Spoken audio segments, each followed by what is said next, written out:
హైడ్రా విషయంలో మూసి లూటి విషయంలో రాష్ట్ర ప్రభుత్వం ప్రజల ఆగ్రహానికి గురై ఆత్మరక్షణలో పడడమే కాకుండా దాని నుంచి తప్పించుకోవడం కొరకు రకరకాల అబద్ధాలని సృష్టిస్తుంది. వాస్తవానికి అక్కడ బడేబాయి నోట్ల రద్దప్పుడు ఏదైతే చేసిండో ఇక్కడ చోటేబాయి కూడా హైడ్రా విషయంలో మూసీ ప్రాజెక్టు విషయంలో అదే తప్పు చేసి పూటకు ఒక మాట మారుస్తున్నాడు. అక్కడ చెప్పేటప్పుడు ఎందుకు రద్దు చేస్తున్నావు అని అంటే దాని లోపల అంతర్గత ఉద్దేశం వేరే ఉంది. ఆయన మిత్రుడికో ఒకడికో ఇద్దరికో ఏదో సాయం చేయడం కొరకు చేసి దానికి మొదలు చెప్పిన మాట ఏమో ఏదో టెర్రరిస్టులు దగ్గర ఉంది ఈ డబ్బంతా, అది రద్దు చేస్తే అది మా ఖరాబైపోతుంది, మనకు లేకుండా పోతుంది కాబట్టి ఎంజీ వేస్తాం అని చెప్పినాడు. ఆ తర్వాత లేదు నల్ల డబ్బు మొత్తం బయట దేశాల బ్యాంకులలో ఉంది, అది పోతుంది, ఇప్పటి నుంచి ప్రింట్ చేసిన మన డబ్బే మిగులుతుంది, ద్రవ్యోల్బణం తగ్గుతుంది, అది ఇది లాభం అవుతుంది దేశానికి అని చెప్పిండు. ఆ తర్వాత నక్సల్స్ ఏదో వాడుతున్నారు, మొత్తం వాళ్ళకాడ చాలా ఉంది, ఇప్పుడు అది కూడా లేకుండా పోతుంది, దాంతో నక్సలిజం పోద్ది అని చెప్పిండు. చివరికి వచ్చేవరకే ఈ దేశ ఆర్థిక రంగాన్ని నాశనం చేసింది అది. చివరికి 2000 నోట్లు తెచ్చిండు ఇంకింత నల్ల డబ్బు దాచుకునే పద్ధతుల్లో, ఆయన దోస్తులకు ఎవరికో ఇద్దరికో అవసరమైన పద్ధతుల్లో ప్రజలందరినీ ముంచి, ఈ దేశ ప్రజలందరినీ ముంచి రోజుల తరబడి ఆకలితో చంపి ఎవరి పైసలు వాళ్ళు 500 తీసుకోవడానికి లైన్లలో నిలబెట్టేట్టు చేసి దుర్మార్గంగా ఈ దేశ ఆర్థిక వ్యవస్థను కుదిపేసే పద్ధతుల్లో వ్యవహరించిండు. అదే పద్ధతుల్లో ఇవాళ ఇది ఎవరి మీదనో ఒక వ్యక్తిగతమైన కక్షతోని హైడ్రా లేదా తనకు తాబేదారులైన ఒకరిద్దరు కాంట్రాక్టర్ల కొరకు వాళ్ళ నుంచి కోట్ల రూపాయలు కొల్లగొట్టి ఢిల్లీకి కప్పం కట్టి తన పదవి నిలబెట్టుకోవడం కొరకు మూసీ ప్రాజెక్టును ముందుకు తెచ్చిండు రేవంత్ రెడ్డి గారు. మేమే కాదు, ఇప్పటికీ ఎవరడిగినా సమాధానం లేదు. అసలు నువ్వు మూసీలో ఏం చేయదలుచుకున్నావు, దేని కొరకు ఈ కార్యక్రమం ప్రారంభం చేసినావు, ఇండ్లు కూలగొట్టే కార్యక్రమం అర్జెంటుగా దీన్ని ప్రారంభం చేసినావు. ముందు కేవలం చెరువులని నీళ్ళలో నింపాలే, చెరువులలో ఇండ్లు అయినాయి, నీళ్ళు తక్కువైనాయి, అందులో కింది పొలాలు ఎండిపోతున్నాయి, అందుకనే అర్జెంటుగా హైడ్రాతో మొదలు ఐఎఫ్టీఎల్ పరిధిలో ఉన్నాయి, బఫర్ జోన్లో ఉన్నాయి, కూలగొట్టాలి అని చెప్పి మొదలుపెట్టిన అన్నాడు. ప్రజల నుంచి తిరుగుబాటు వచ్చింది. అసలు మొదట హైడ్రాను ఇంతో పెద్ద ఈ హైడ్రా వచ్చింది కాబట్టే ఇక ఈ హైదరాబాద్ మిగులుతుంది, హైదరాబాద్ లేకపోతే హైడ్రా లేకపోతే హైదరాబాదే లేదు అన్న పద్ధతిలో ప్రచారం చేసిన ఆయన తాబేదారులు చివరికి కోర్టు మొట్టికాయలు వేసేంత వరకు దానికి లీగల్ శాంక్టిటీనే లేదు అని చెప్పి నిన్న మొన్న ఆర్డినెన్స్ ఇష్యూ చేసి, అంటే ఎంత అనాలోచితంగా ఉంది ఈ ప్రభుత్వం. అసలు ప్రభుత్వం అనేది ఒక చట్ట పరిధిలో పనిచేస్తుందని లేదా అవసరమైనప్పుడు చట్టం చేస్తుందని ఆ సోయి కూడా లేని వాళ్ళు ప్రభుత్వాన్ని నడుపుతున్నారు. మూసీ విషయంలో మూసీ సుందరీకరణకు సంబంధించి అసలు మీ దగ్గర ఉన్న ప్లాన్ ఏంది, దేని కొరకు, ఏ మేరకు చేద్దాం అనుకుంటున్నారు, ఎంత మేరకు చేద్దాం అనుకుంటున్నారు, మూసీ ప్రక్షాళన చేయదలుచుకుంటే కూలగొట్టి అక్కరేంది, సుందరీకరణ కొరకు అయితే కూలగొట్టి అక్కరేంది, దేని కొరకు అసలు ఇది మూసీని ఏం చేయదలుచుకున్నామనే విషయాన్ని ఇప్పటివరకు ఎక్కడ చెప్పలే. పైగా 1,50,000 కోట్లని స్వయంగా ముఖ్యమంత్రి చెప్పినే ఉన్నాయి. నిన్న ఉప ముఖ్యమంత్రి చాలా ఆశ్చర్యంగా ఓ చెప్పిండు మీకు, ఎవడు చెప్పిండు అంటే ఎవడు చెప్పాలో వాడే చెప్పిండు. మీకు సోయి లేదు, మీ మంత్రివర్గంలో చర్చ లేదని అర్థం. నువ్వు మాట్లాడే మాటలను బట్టి ముఖ్యమంత్రి మాట్లాడేదానికి మంత్రివర్గంలో అనుమతి లేదని, లేదా ముఖ్యమంత్రి మంత్రివర్గంలో చర్చ చేసిన తర్వాత నువ్వు అబద్ధం చెప్తున్నావని అనుకోవాలి ప్రజలు.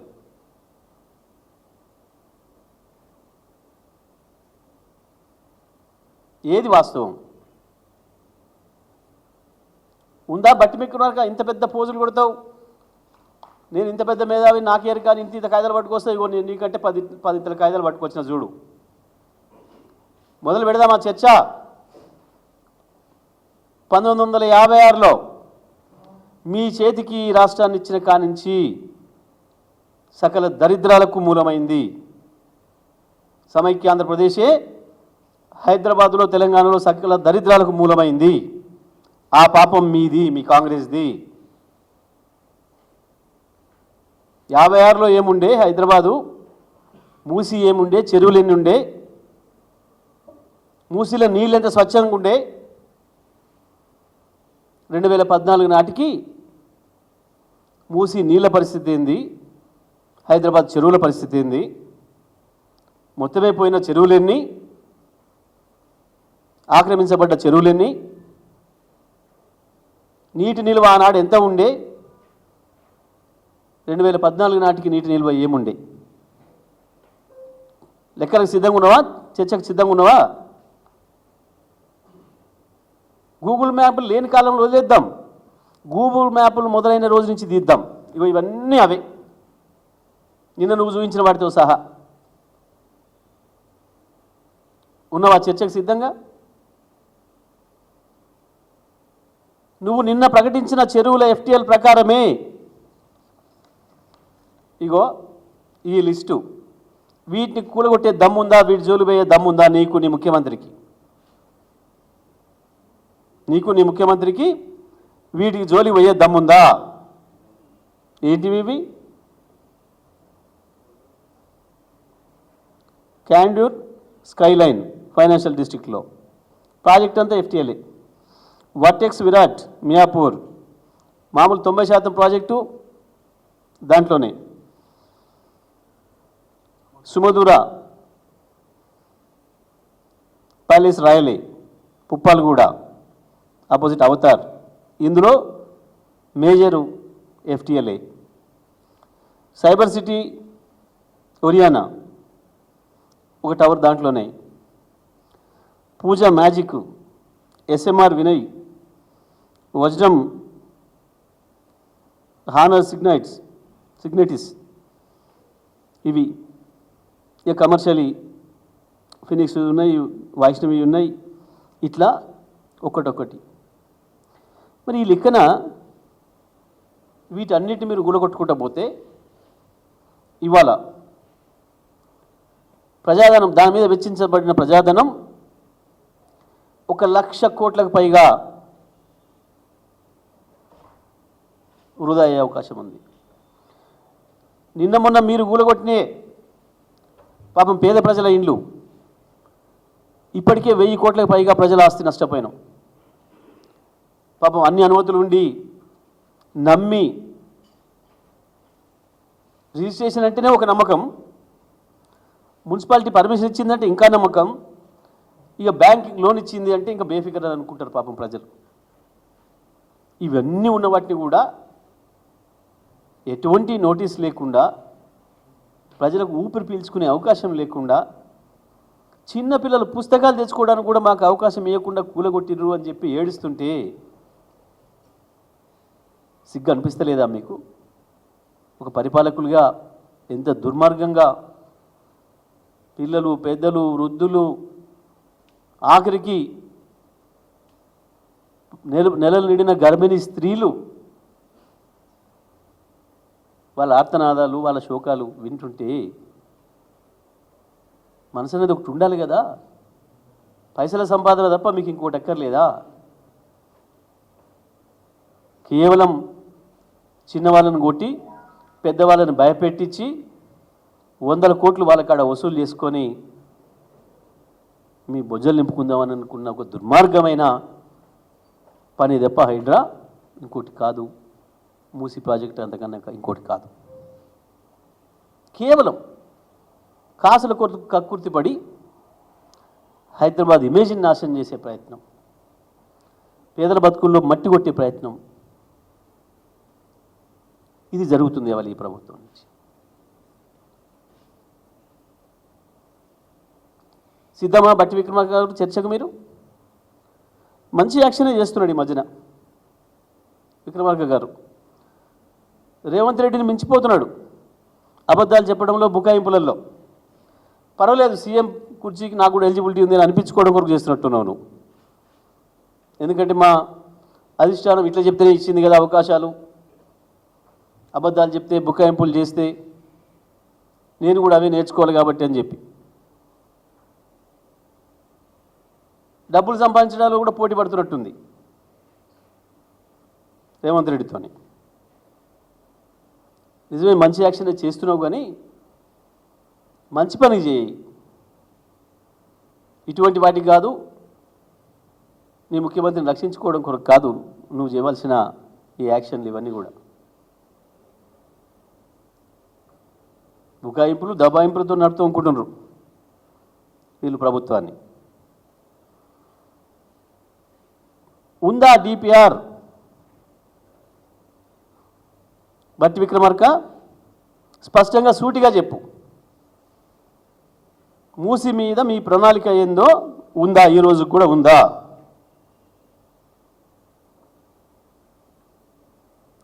కూలగొట్టడం కొరకు కేవలం హైడ్రా తప్ప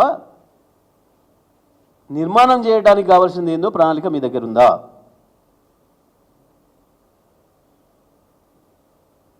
ఈ మధ్యన ఇంకో కొత్త పాట అందుకున్నారు పాపం. నల్గొండ జిల్లా మీద ప్రేమ వచ్చిందట వీళ్ళకు.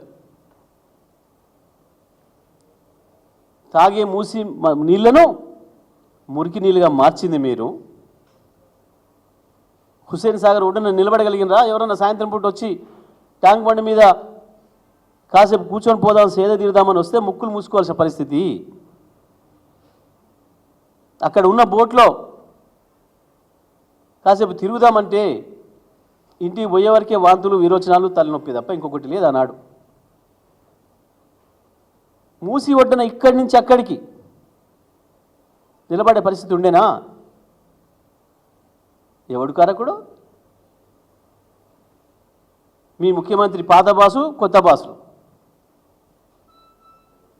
మీ మీ మొదటి నుంచి ఉన్న బాసులు. కాంగ్రెస్ కాదా సకల దరిద్రాలకు కారణం? ఉమ్మడి నల్గొండ జిల్లాతో పాటు ఈ రాష్ట్రం మొత్తానికి ఫ్లోరోసిస్ తెచ్చిన పాపం మీదే కదా. తీద్దామా? 1956 నాడు ఈ రాష్ట్రంలో ఫ్లోరోసిస్ ఎక్కడుంది? 2014 నాటికి ఎంత దాకా విస్తరించింది? ఎప్పుడు పుట్టింది, ఎక్కడికి విస్తరించింది? 1970 ప్రాంతంలో మీరు చేసిన పాపం వల్ల మునుగోడులో మొదలైన ఫ్లోరోసిస్, బాట్లపల్లిలో మొదలైన ఫ్లోరోసిస్ నెమ్మదిగా మునుగోడును, దేవరకొండను, ఆ నుంచి ఉమ్మడి నల్గొండ జిల్లాను, మొత్తం తెలంగాణ రాష్ట్రాన్ని కబలించింది. ఎవరిది పాపం? మీది కాకపోతే? కేవలం 2014లో మాకు అవకాశం ఇస్తే, కేసీఆర్కి అవకాశం ఇస్తే ప్రజలు 6 ఏళ్లలోనే కదా ఫ్లోరిన్ భూతాన్ని తరిమి కొట్టినాం. మూసి నీళ్ళు ఏముండే? 2014 నాటికి ఏ కత్వ దగ్గర చూసినా ఆకాశం అంత ఎత్తు వచ్చిన నురుగు కలుషితాలతోని.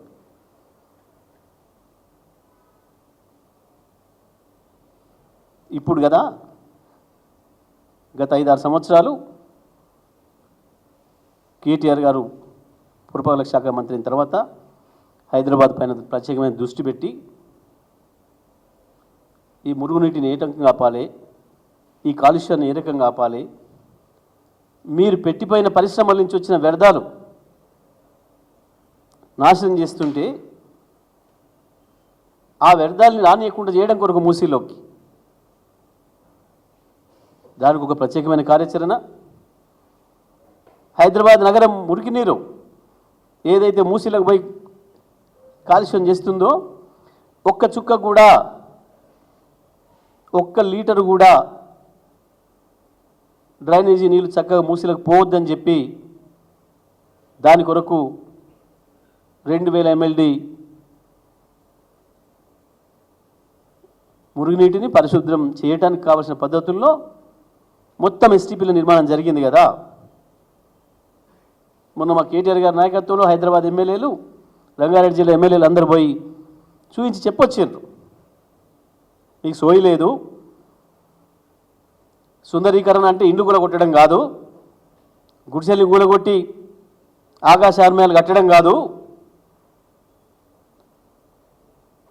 ప్రక్షాళన అంటే ఇండ్లు కూలగొట్టడం కాదు, ముందు దాంట్లోకి ఎక్కడి నుంచి మురుగు వస్తుందో, ఎక్కడి నుంచి కాలుష్యం వస్తుందో వాటిని అరికట్టడం అనేది మొదటిది. కేసీఆర్ గారు చెప్పిన మాట ప్రకారం మూసిని సుందరీకరించడానికి, మూసిలిని ప్రక్షాళన చేయడానికి కావాల్సిన కార్యాచరణ ప్రారంభమైంది మా ప్రభుత్వ హయాంలోనే. దానికి మొత్తం కలిపితే 16,500 కోట్ల రూపాయలు అవుతుంది అని చెప్పి స్పష్టంగా డిపిఆర్ ఇచ్చి పనులు ప్రారంభం చేసినాం. ఇంకా పెద్ద కోతలు. నల్గొండ జిల్లా రైతులకు మంచినీళ్ళు వద్దా? మీ ముఖానికి మంచినీళ్ళు అప్పుడే ఇచ్చినాం, ప్రతి ఊరికి ప్రతి ఇంటికి మంచినీళ్ళు ఇచ్చినాం, దాంతోనే ఫ్లోరిన్ని పారదోలినాం. ఇవాళ సాగునీళ్ళల్లో మంచివి ఇవ్వాలి, సాగునీళ్ళు కాలుష్యం లేని సాగునీళ్ళు కావాలి. దాని కొరకు కూడా కేసీఆర్ గారు ఆ రోజు ప్రణాళిక చేసినారు. కాళేశ్వరం నీళ్లు ఏదైతే కొండపోచమ్మకు వస్తున్నాయో, కొండపోచమ్మ నుంచి ఉస్మాన్ సాగర్కి, హిమాయత్ సాగర్కి రెండింటికి కావాల్సిన ప్రణాళిక 1,100 కోట్ల రూపాయలతోని ఆనాడు క్యాబినెట్లో ఆమోదం తెలియజేసినాం. ఆమోదించింది క్యాబినెట్. 1,100 అంటే 1,100 కోట్ల రూపాయలు చాలు. ఆ రెండు చెరువులకు నీళ్ళు తీసుకొచ్చి మూసిని మళ్ళీ గతంలో 1956 కంటే ముందు ఏముండెనో ఆ పద్ధతుల్లో పరిశుభ్రమైన నీళ్లను చివరి వరకు పంపడానికి కావాల్సిన పద్ధతుల్లో, ప్రక్షాళన చేయడానికి కావాల్సిన పద్ధతుల్లో అన్ని ఏర్పాట్లు చేసినాం. మేము ఒకటే ఛాలెంజ్ చేస్తూ ఉన్నాం, మీకు చేత కాకపోతే మేము అదే ఖర్చు మీద ఆ 2 ప్రాజెక్టులు పూర్తి చేయడానికి సిద్ధంగా ఉన్నాం, ఇస్తారా మాకు? మేము కేటీఆర్ గారి నాయకత్వంలో ఆ రెండింటిని, ఏదైతే కొండపోచమ్మ సాగర్ నుంచి హిమాయత్ సాగర్కు, ఉస్మాన్ సాగర్కు నీళ్ళు తీసుకొచ్చే కార్యక్రమం, అదేవిధంగా మూసి ప్రక్షాళన, సుందరీకరణ, ఈ రెండింటిని కూడా 16,500 కోట్లతోని చేయడానికి మేము సిద్ధంగా ఉన్నాం. ఉందా దమ్ము? ఇవ్వండి, మీరు అట్లనే ఉండి మాకు అవకాశం ఇవ్వండి, చేస్తాం మేము. నేను ఛాలెంజ్ చేస్తున్నాం, కట్టిన ప్రాజెక్టులతో నీళ్ళు ఇవ్వడం చేతగాలే, మేము ఇచ్చిన 24 గంటల కరెంటుని ఇవ్వడానికి చేతగాట్లే, 1,10,00,000 ఇండ్లకు మేము ఇచ్చిన మంచినీళ్ళు ఇవ్వడం చేత కావట్లే, 1,50,000 కోట్లతోని మూసి సుందరీకరణ చేస్తాడు. ఒకటే మాట నేను సూటిగా అడుగుతున్నాయి, వాళ్ళ తెలంగాణ రైతాంగం ప్రజలందరూ అడుగుతున్నారు, నీకు రుణమాఫీ చేయడానికే డబ్బులు లేవు, నువ్వు ఇచ్చిన మాట ప్రకారం 48,000 కోట్ల రుణమాఫీ చేయాల్సింది తొండి చేసి, దొంగ లెక్కలు చేసి 30,000 కోట్లకు తెచ్చి నిండా ఇయ్యాల 15,000 కోట్లు ఇంకా ఇవ్వలేకపోయినావు. 4,000 రూపాయల పెన్షన్ చేస్తున్నావు, ఇప్పటికి కూడా 4,000 రూపాయల పెన్షన్ ఇవ్వలేకపోయినావు, అదే 2,000 కేసీఆర్ ఇచ్చినా ఇస్తున్నావు. వికలాంగులకు 6,000 ఇస్తా అన్నావు, కేసీఆర్ ఇచ్చిన 4,000 కంటిన్యూ చేస్తున్నావు. పెళ్లి చేసుకునే ఆడపడుచులకు, ఆ కుటుంబానికి, తల్లిదండ్రులకు కేసీఆర్ ఇచ్చే 1,00,000తో పాటు తులం బంగారం ఇస్తా అన్నావు, కానీ అదే 1,00,000 ఇస్తున్నావు. రైతాంగానికి రైతు భరోసా ఇస్తా, రైతు బంధు కాదు, 15,000 ఇస్తా అన్నావు, అసలు ఉన్న రైతు బంధే ఉడబిక్కినావు. మొత్తం అన్ని పంటలకు బోనస్ ఇస్తా అన్నావు. ఒక్క వరికే కాదు, వరిలో పండిన ప్రతి గింజకు, ప్రతి క్వింటాల్కి 500 బోనస్ ఇస్తా అన్నావు. ఇప్పటికీ ఒక పంట పోయింది, రూపాయి ఇయ్యలే. బోనస్ను బోగస్ చేసినావు. ప్రతి పంటకి మిర్చి, పత్తి, పెసర, మినుము, కంది, వేరుశెనగ, మొక్కజొన్న అన్ని పంటలకు ఇస్తా రాసిచ్చినావు. ఎక్కడ రూపాయి ఇయ్యలే. ఎందుకు అంటే పైసలు లేవు. గత ప్రభుత్వం పైసలు మాకు మిగలకుండా చేసిందని మాట్లాడినాం. మరి మూసీకి 1,50,000 కోట్లు ఎక్కడి నుంచి తెస్తావు? చెప్పు సమాధానం. యా నుంచి వస్తున్నాయి మూసీకి 1,50,000 కోట్లు? ఎట్లా వస్తాయి? వీటికి ఇవ్వకుండా రైతులకు ఇచ్చిన మాట ప్రకారం రైతులకు ఇవ్వకుండా, మహిళలకు ఇచ్చిన మాట ప్రకారం 2,500 స్కీమ్ ప్రారంభం చేయకుండా,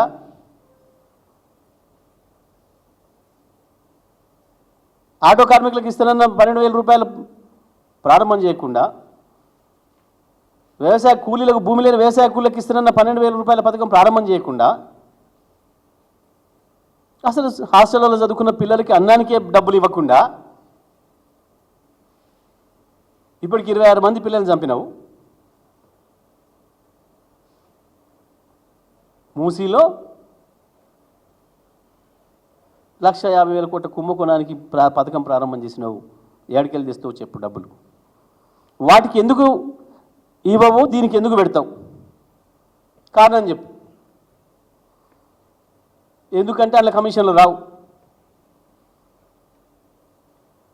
రైతు బంధులో కమిషన్ రాదు, రైతు రుణమాఫీలో కమిషన్ రాదు, మహిళలకు 2,500 ఇస్తే కమిషన్ రాదు, స్కూల్ పిల్లలకు ఫీజులు పంపిస్తే అలా భోజనానికి డబ్బులు పంపిస్తే కమిషన్ రాదు, ఆటో కార్మికులకు 12,000 ఇస్తే కమిషన్ రాదు, వ్యవసాయ కూలీలకు 12,000 ఇస్తే కమిషన్ రాదు. కానీ మూసీ ప్రాజెక్టులో వస్తుంది. అది నీ ప్రయారిటీ. దానికి ఇక నిర్ణయాల ఓ పోయి 10 రోజులు దేశాలు తిరిగి 1,00,000 కోట్లు సంపాదించుకొచ్చిన ఉప ముఖ్యమంత్రి తగుదునమ్మా అని చెప్పి తందానాన్ని మొదలుపెట్టిండు. నేను రాగానే ఆయనకంటే ఎక్కువ నేను బుకాయిస్తా అని. మీ బుకాయింపులు ఇవి ఎవరిని భయపెట్టియలేవు, గుర్తుపెట్టుకోండి. ఇంకొక పక్క ప్రజలు మాట్లాడితే, ప్రజలు ప్రశ్నిస్తే దాన్ని సోషల్ మీడియాలో పంపినందుకు సోషల్ మీడియా యాక్టివిస్టుల మీద కేసులు పెడతాడట. రేవంత్ రెడ్డి పిచ్చి కళ్ళలు గనకు చాలామంది నియంత్రణలు పోయినరు ఈ ప్రపంచంలో. ఇదే తెలంగాణలో ఆనాటి రజాకారులు ఊర్లను చంపి 100-200 మందిని ఒకే చోట చంపి బావులలో వేస్తే కూడా భయపడలే తెలంగాణ ప్రజలు, తెలంగాణ రైతాంగం. నీటువంటి వాళ్ళకి ఇంతంతా కేవలం 5-6 మంది సోషల్ మీడియా పిల్లల మీద కేసులు పెట్టి జైలు వేస్తే ప్రజలు మాట్లాడడం మానేస్తారు, ప్రజలు ప్రశ్నించడం మానేస్తారు అని అనుకుంటే నీకు మించిన మూర్ఖుడు ఉండడం. లక్షల కోట్ల గొంతులు ఉన్నాయి. ఇవాళ తెలంగాణలో ఎవరి ముందడి పోయి మైకి పెట్టి అడగమను. నీ గురించి వాళ్ళ మనసులో ఉన్న అభిప్రాయాలు ఏందో వింటే నువ్వేందో నీకు అర్థమవుతుంది. నీకు కాకపోయినా నీ కుటుంబ సభ్యులకు అర్థమవుతుంది. ప్రజలు ఏం మాట్లాడుతున్నారు, ఎందుకు మాట్లాడుతున్నారు. పోలీసులు కూడా అత్యుత్సాహం ప్రదర్శిస్తున్నారు. పై స్థాయి అధికారులు కూడా జాగ్రత్తగా పనిచేయండి, చట్ట ప్రకారం పనిచేయండి, దెబ్బతింటారు. సోషల్ మీడియా పిల్లలకు లుకౌట్ నోటీసులా? సిగ్గుండాలి కదా కొంచెమన్నా. ఎయిర్పోర్ట్లో అరెస్టా? ఎందుకు భయపడుతున్నావు అంతగానో? అప్పుడే ఏమైంది? మొదలే కాలేదు కదా, ముందుంది కదా ముసళ్ళ పండగ. ఎందుకు వణికిపోతున్నావు రేవంత్ రెడ్డి? అప్పుడే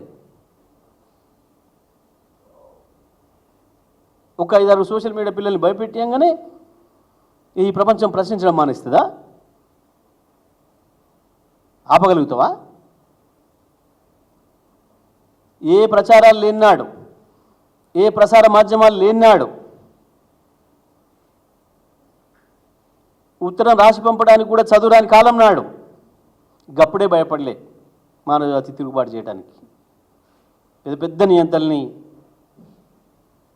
ఖతం చేసింది. ఈ తెలంగాణకు ఇంకా అంతకంటే గొప్ప చరిత్ర ఉంది. ఏ చదువురాని రైతాంగమే అద్భుతమైన ఆయుధాలు పట్టి నేతృత్వాన్ని కథం చేసింది.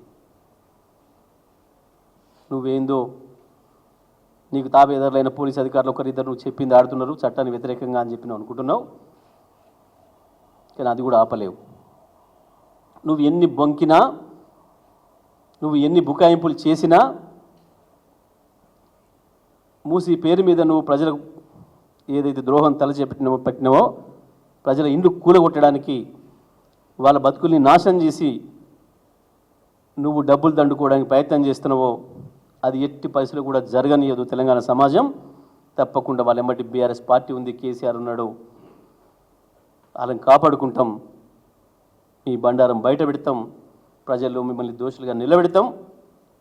తప్పకుండా న్యాయాన్ని గెలిపించుకొని తీరుతాం.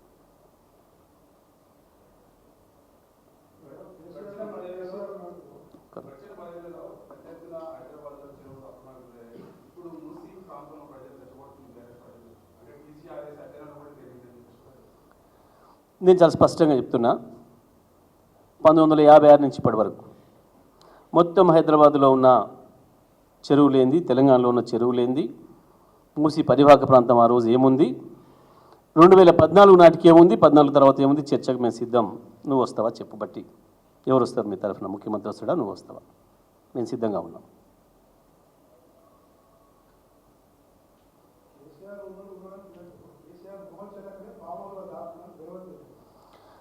మా చిన్న సోషల్ మీడియా పిల్లని చూసే నీకు వణుకుతుంది, గడగడ లాగుదడుస్తుంది.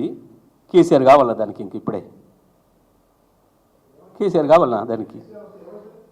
అదే మరి ఏమవుతుంది? ఎందుకు అడుగుతున్నావు మరి కేసీఆర్ కావాలి నువ్వు?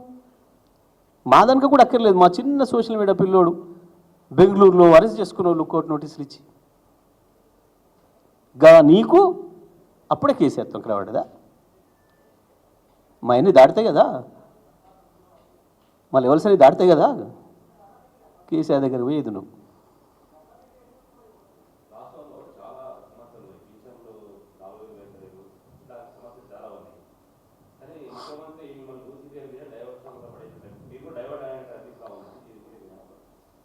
చాలా సమయం ఉంది.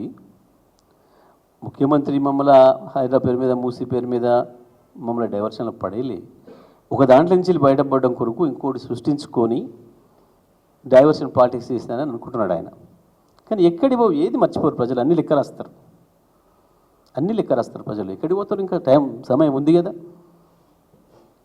మేము కూడా అనుకున్నాం, మేము కూడా ఇంత తొందరగా మాట్లాడాలని అనుకోలే. ఏడా టైం ఇద్దామని అనుకున్నాం. ఆయన 100 రోజులే పెట్టుకున్నా మేము 100 రోజుల కొరకు తొందర పడలే. కానీ ప్రజలు ఏం మాట్లాడుతున్నారు, ప్రజల తిరుగుబాటు ఎట్లా ఉంది, ప్రజల చైతన్యం ఎట్లా ఉంది, ప్రజలు బహుశా నాకు తెలిసి మొత్తం ఈ మధ్యకాలంలో మన రాజకీయ చరిత్రలో, సమకాలీన రాజకీయ చరిత్రలో మొట్టమొదటిసారిగా ఒక పార్టీ ఆఫీస్కి ప్రజలు మహిళలతో సహా, ఎన్నడూ ఇంట్లో నుంచి బయటకు వెళ్ళని ముస్లిం మహిళలతో సహా వందలాది మంది వచ్చి మీరు రండి మా తరఫున కొట్లాడని అడిగిన ఒక దృశ్యం ఇక్కడనే చూసినాం. ఇవాళ మేము తెలంగాణ భవన్ చూసి గర్వపడుతున్నాం. కేసీఆర్ కట్టినాడు చెప్పిండు ఆ మాట.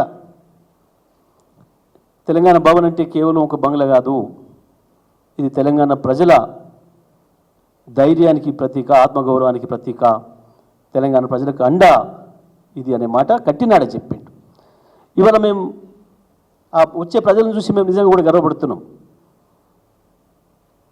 కేసీఆర్ ఆ రోజు చెప్పిన మాట, 2004లో ఇది ప్రారంభం చేసినట్టు చెప్పిన మాట ఇవాళ నిజమై తీరుతుంది అక్షరాల.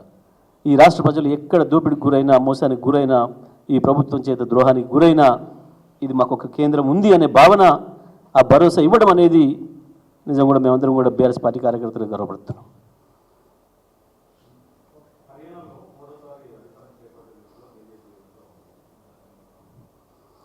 ఏముంటుంది వాస్తవానికి చెప్పాలంటే, సర్వేలన్నీ ఏమో కాంగ్రెస్ అని ఇచ్చిండ్రు ఏదో అనుకున్నాం. కానీ సరే, ఆ స్థానిక ప్రజలు వాళ్ళు ఎట్లా ఆలోచించారో కానీ ఇది ఒక రకంగా చూస్తే మళ్ళీ పార్లమెంట్ ఎలక్షన్ల కొరకైతే రాహుల్ గాంధీకి లాభమేరేట్గా నడుతుంది నాకు అడు ఓడిపోవడం అనేది.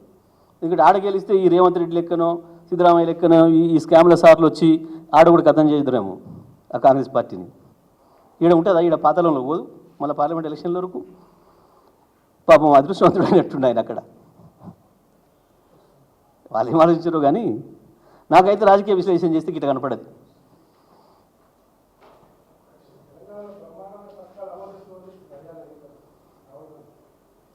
పాపం ప్రజలకు నిజం అర్థమైనట్టుంది అక్కడ. రాహుల్ గాంధీ చెప్పినా ఎవరైనా చెప్పినా ప్రజలకు బెంగళూరులో ఏమవుతుంది, కర్ణాటకలో ఏమవుతుంది, తెలంగాణలో ఏమవుతుంది అర్థమైనట్టుంది. నేనేమంటున్నా, వాళ్ళు ఏం ఆలోచించారో మనకి తెలియదు. రాహుల్ గాంధీ చెప్పినా తీసుకోలేదని కనబడ్డది. మన దగ్గర కూడా కర్ణాటక ఎన్నికలు అయిన తర్వాత తక్కువ సమయంలో ఎన్నికలు అయినాయి కాబట్టి ఇక్కడ ప్రజలు కూడా మోసపోయారు. కానీ కొంచెం ఆశయం ఉంటే ఇట్లా ఉండేది కాదు ఫలితం. బహుశా ఇది అయిపోయి కూడా 7, 9 నెలలు 10 నెలలు అయింది కాబట్టి హర్యానా ప్రజలు కూడా తెలుసుకుంటారు వాస్తవాలు. మళ్ళీ మనకొక సిద్ధరామయ్యో మనకొక రేవంత్ రెడ్డి వస్తారని భయపడ్డట్టున్నారు.